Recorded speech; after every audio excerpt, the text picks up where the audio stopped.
Halo teman-teman semuanya, balik lagi di channel Halo Edukasi. Kali ini kita akan membahas mengenai materi sejarah yang terfokus pada pembahasan lengkap tentang sejarah kemerdekaan Indonesia. Mau tahu sejarahnya seperti apa? Tonton terus ya video ini.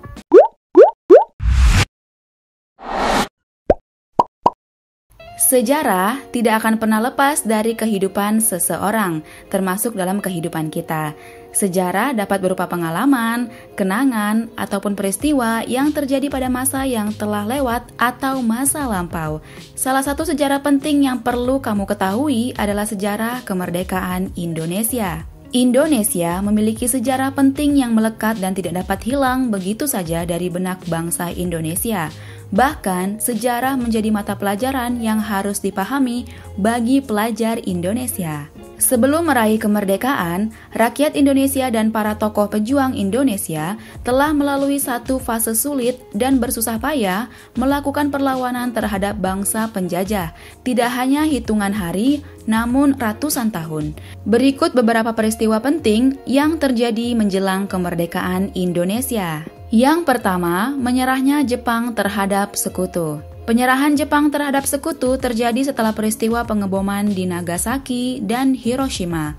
Pengeboman di Hiroshima terjadi pada tanggal 6 Agustus 1945, sedangkan di Nagasaki 9 Agustus 1945. Pada tanggal 9 Agustus 1945, Soekarno, Mohatta, dan Rajiman Weddiodiningrat diterbangkan ke Vietnam untuk bertemu Marsekal Terauchi. Mereka dikabari bahwa pasukan Jepang sedang dalam tahap menuju kehancuran. Pihak Jepang sendiri memberi informasi bahwa pembacaan proklamasi kemerdekaan Indonesia dapat dilakukan pada tanggal 24 Agustus 1945. Ketika peristiwa tersebut terjadi, meski disembunyikan oleh pihak Jepang, kabar tetap beredar bahwa pemerintah Jepang akan memberikan kemerdekaan kepada Indonesia secepatnya.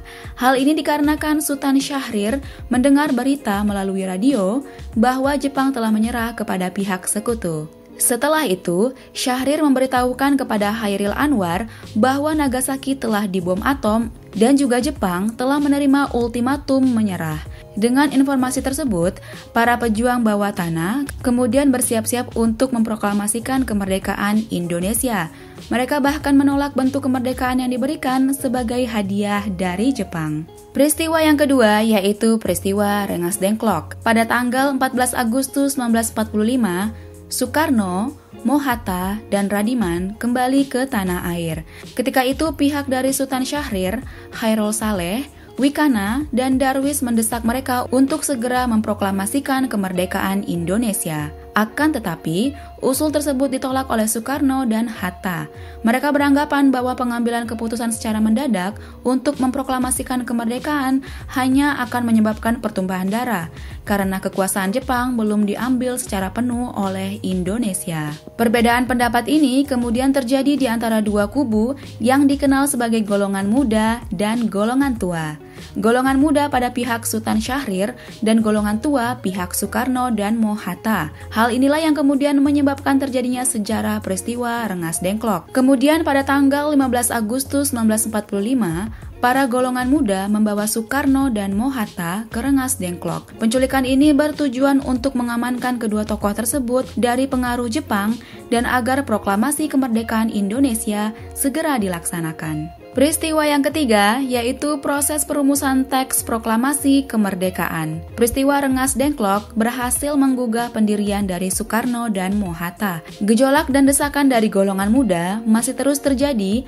dan akhirnya diadakanlah pertemuan PPKI di Rumah Laksamana Maeda. Rapat tersebut bertujuan untuk merumuskan teks proklamasi yang dihadiri oleh pihak dari golongan tua dan golongan muda pada tanggal 16 Agustus 1945. Perumusan teks proklamasi benar-benar sangat singkat.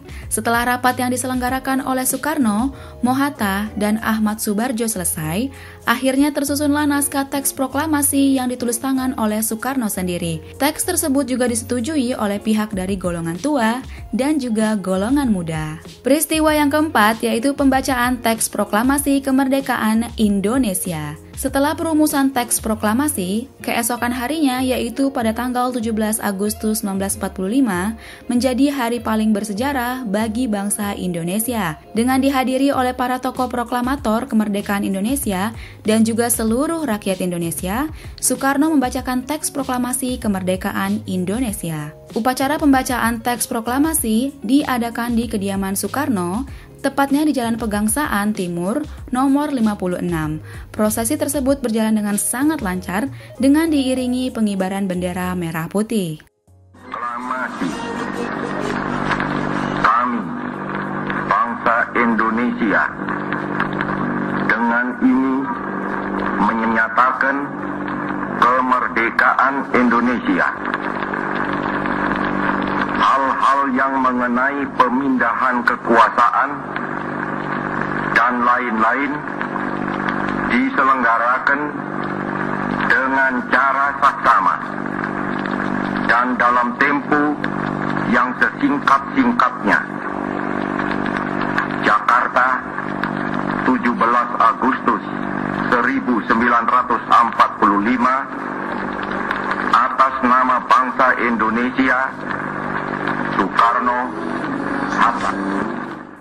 Nah, itu dia teman-teman pembahasan lengkap sejarah kemerdekaan Indonesia yang dimulai dari beberapa peristiwa penting yang terjadi menjelang kemerdekaan Indonesia hingga akhirnya teks proklamasi dibacakan oleh Soekarno.